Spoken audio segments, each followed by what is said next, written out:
नमस्कार साथियों, कैसे हैं आप सभी? उम्मीद करता हूं कि आप स्वस्थ होंगे, सुखी होंगे और आनंदित होंगे। आज हम बात करेंगे टोटल फर्टिलिटी रेट के बारे में। जैसा आपको पता है कि हमारे देश में जो जनसंख्या नियंत्रण की बात होती आ रही थी, उसमें जो है हमने एक जो स्टैंडर्ड सेट है कि टोटल फर्टिलिटी रेट हमारे देश की 2.1 होना चाहिए। मतलब जो एवरेज फीमेल है, वुमेन है, वो अपने पूरे लाइफ स्पैन में सिर्फ 2.1 ही जो है बच्चे करें। अब इसका ये मतलब नहीं कि 2 बच्चे और 0.1, ऐसा नहीं। मतलब पूरे देश की महिलाओं को ये एवरेज जो है निकाला गया है कि 2.1 जो है होना चाहिए। लेकिन ये देखने में आ रहा है कि ये इससे भी नीचे जा रहा है। ये थोड़ा चिंता का विषय है। 1950 में जो हमारा टोटल फर्टिलिटी रेट था वो 6 के ऊपर था। आज जो है वो 2 के नीचे चला गया है। अब जो है लोग बच्चे बहुत कम कर रहे हैं। इवन ये हो गया है कि सिर्फ एक बच्चा जो है लोग कर रहे हैं। इससे जो है प्रॉब्लम क्या होने वाली है कि आप देखेंगे यूरोपियन कंट्री हो गई, चाइना हो गया, जापान हो गया। वहाँ पे हुआ क्या कि एक समय पे तो जो हम डेमोग्राफिक डिविडेंड की बात करते हैं, जैसे हमारे देश में जो डेमोग्राफिक डिविडेंड है वो काफ़ी अच्छा है। हमारे यहाँ पे यूथ जो है वो बहुत अच्छे संख्या में है। इसी वजह से जो है हम किसी भी देश में जाके काम करते हैं, अलग अलग तरीके की चीज़ों में पार्टिसिपेट करते हुए, इस बात को हमें प्राउड है।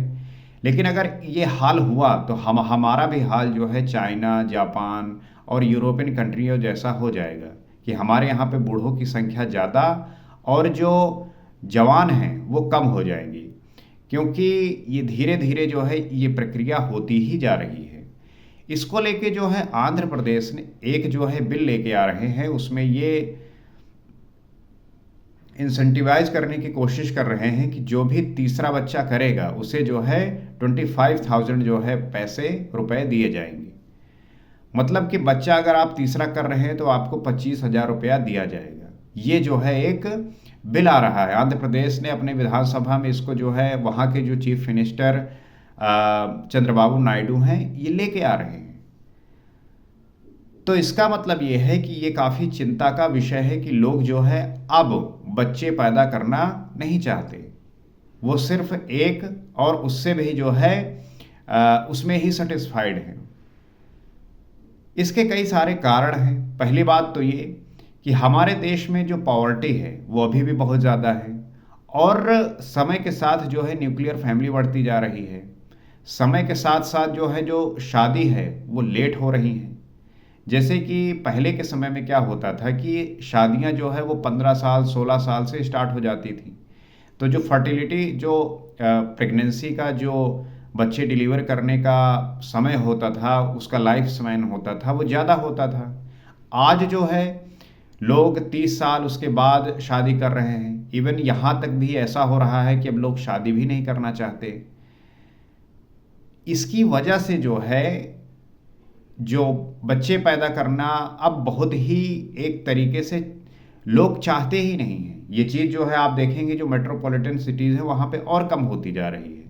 साथ ही साथ न्यूक्लियर फैमिली है, एक जॉब करने वाले पति पत्नी हैं, बच्चा होगा उसकी कौन सेवा करेगा, कौन जो है उसको देखेगा। इस प्रकार की भी जो है चीज़ें निकल के आ रही हैं। और बहुत सारे जो है रीज़न हैं। जैसे पहले क्या होता था कि जो फीमेल होती थी, वुमेन होती थी, वो पढ़ी लिखी नहीं होती थी, उन्हें उतना अवेयरनेस नहीं होता था। अब वो जो है समय के साथ पढ़ने लगी है, चीज़ों को जानने लगी है, तो वो जो है इस बात को लेके अवेयर हो रही हैं, अपनी बॉडी को समझती हैं, इकोनॉमिकल कंडीशन को समझती हैं कि अगर बच्चा हुआ, अगर हम उसे ठीक से खिला नहीं पाए, पढ़ा नहीं पाए, तो ज़्यादा बच्चा होने का फ़ायदा क्या होगा। वो बेचारे कहीं इधर उधर मारे फिरेंगे।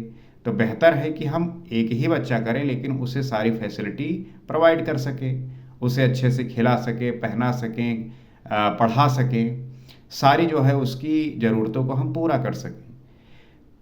लेकिन वही बात है कि अगर ये सब ठीक है, आप कहने के लिए ये चीज़ें सब कुछ है, लेकिन हमारा जो डेमोग्राफिक डिविडेंड है वो तो जो है बिगड़ता जाएगा। हम भी, हमारा हाल भी जो है इटली और जापान, चाइना के जैसा हो जाएगी कि हमारे यहाँ पे बूढ़ों की तादाद बढ़ती चली जाएगी और जो जवान है वो कम होते जाएंगी। क्योंकि एक समय पे 1950 में सोचो 60 था टोटल फर्टिलिटी रेट, 6 था।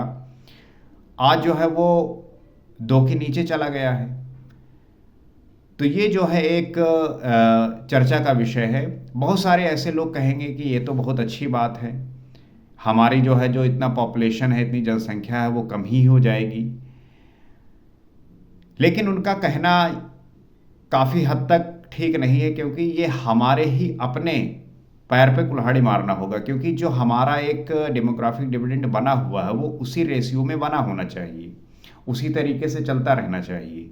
ये भी कॉन्सेप्ट आता है कि इतनी जनसंख्या का जो कारण है वो पॉवर्टी है, और पॉवर्टी से जो है काफ़ी समस्याएं निकल के आती हैं।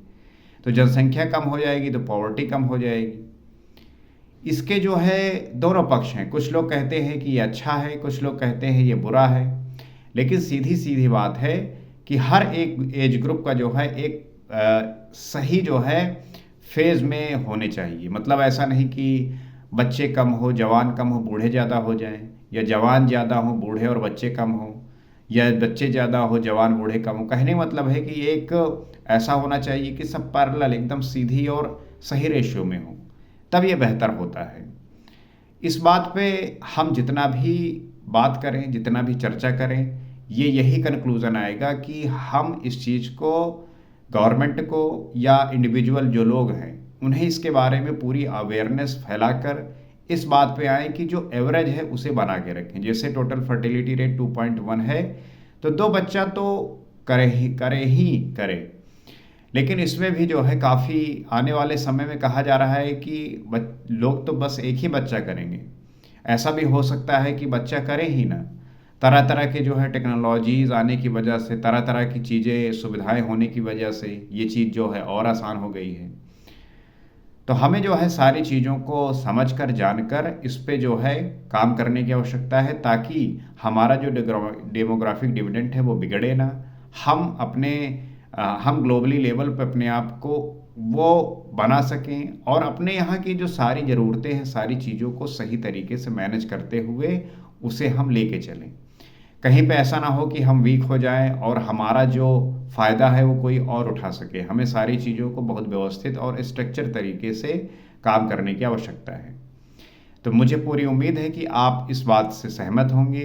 आप क्या समझते हैं, आप भी शेयर करिए, ताकि हम इस बारे में पूरी तरीके से जानकर उन सब बातों को सीख सकें, समझ सकें, और वो व्यक्ति जो इनसे अवेयर नहीं हैं उन तक भी पहुंचा सकें। फिलहाल आज इतना ही। अगले वीडियो में आपसे फिर मुलाकात होगी। नमस्कार।